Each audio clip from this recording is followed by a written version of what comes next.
Es difícil pensar en un esquema de oficinas funcional sin voltear a ver las tendencias globales y sobre todo la manera en que las empresas están buscando cómo retener personal, cómo generar procesos de convivencia entre distintas generaciones y principalmente cómo hacer funcional y productiva la operación en sus corporativos. Así que esta mañana estamos platicando con Franz, quien es Executive Vice President de STO, quien está en México porque está consolidando una alianza que tiene con Gaia en México. Y thank you very much for your time, Franz.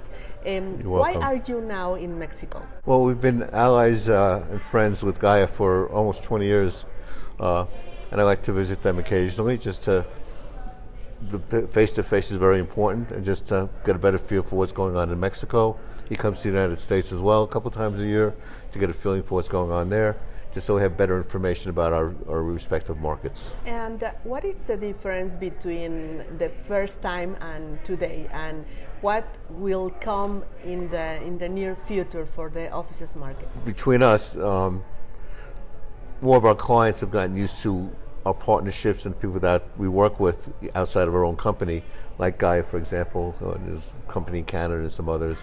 And so they're becoming comfortable with the fact that they understand how, the large bank or the large law firm does business, and they're more comfortable. Because most companies, what they want to have is confidence in who's doing work for them. They don't need to spend a lot of time trying to re-educate companies over and over again. They want people that understand them, and they prefer the repeat work. And if they have an outcome that they can, predictable outcome, that's what they do. Real estate is just a servant to business. So we try to serve them. We always have, and that's one of the things why we work so well with Gaia. It's more of a client process focus as opposed to just chasing the big job and hoping to win a large project. If it's a small project or a large project, it doesn't matter. The client's what's important for us, and that's something that we share. What's the main issue for the companies when they decide to relocate or to open a new offices? I think two things. On one hand, they want to be in a location that attracts good employees, especially now the millennials in the United States, and I imagine here in Mexico as well, is who they want to attract. So where do they want to be? So that's an important location, and then also where their clients are. So, and right now, large cities are more likely to be the places that are selected. Around the world right now, most of the large cities are having big construction booms. Not as much here in Mexico City, but New York and London and Toronto and San Francisco, there's just cranes everywhere. If you compare the quality of the offices in Mexico City or in other middle cities like Guadalajara or Monterrey, what is the main difference if you compare with other offices in big cities like New York, Amsterdam, or whatever? Honestly, it's more a function of the company as opposed to the place. Some companies demand a very nice office, well appointed. Others want to save money and do it more inexpensively. And that really determines how nice the office is, not whether it's in Mexico City or London or wherever. In terms of the quality of the building, and we have been seeing a big difference between the new buildings in Mexico City, for example.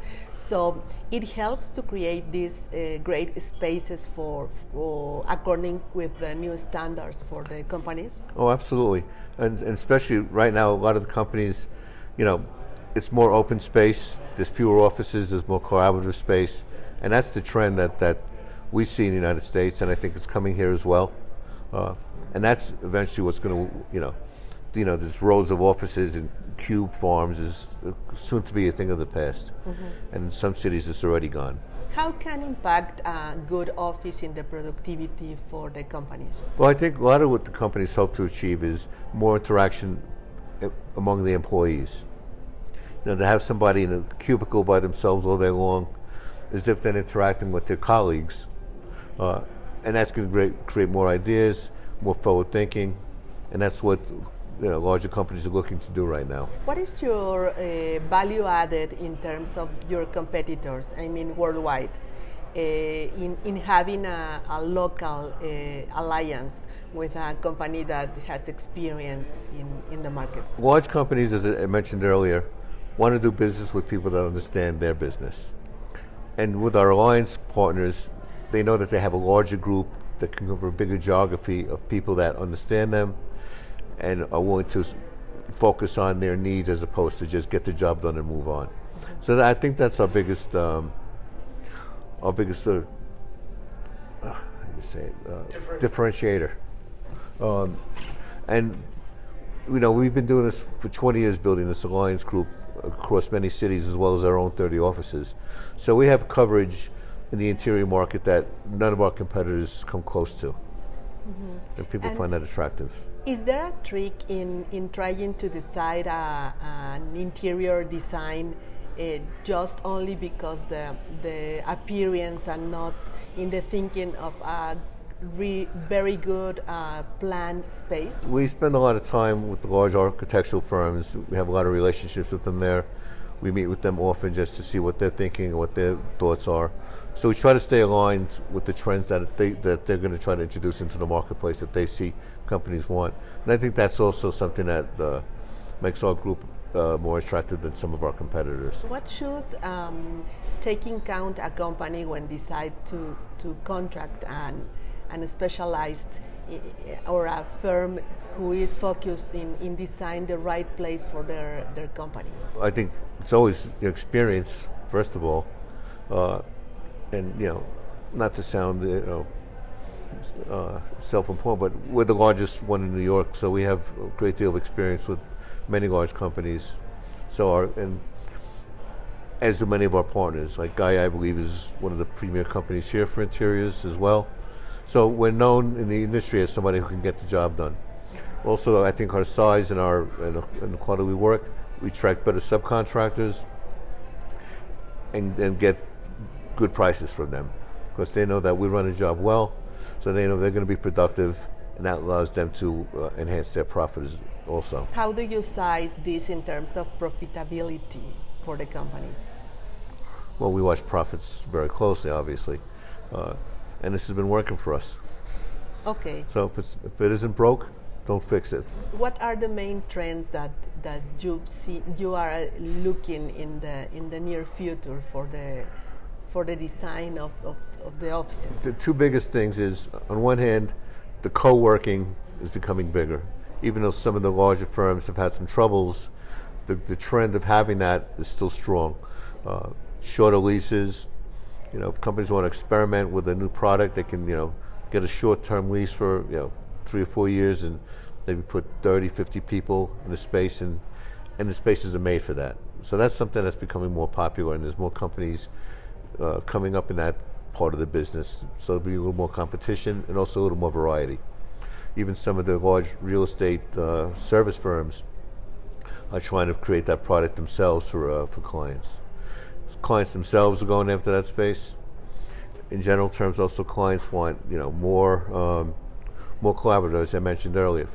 Fewer offices, fewer cubicles, more interaction, more common work areas, more small conference rooms for small meetings, that sort of thing is the two biggest trends that are happening right now. What is the challenge to improve to the companies or their spaces for these trends? For us, a lot of it, as I mentioned earlier, is staying close to the architects, understand what they see and what they're hearing, because we come after, right? The construction comes after the design, so we have to follow the designers. So paying attention to them and understanding what they're trying to achieve is important, because then the product that we build is what they want and what they interpret the client wanting.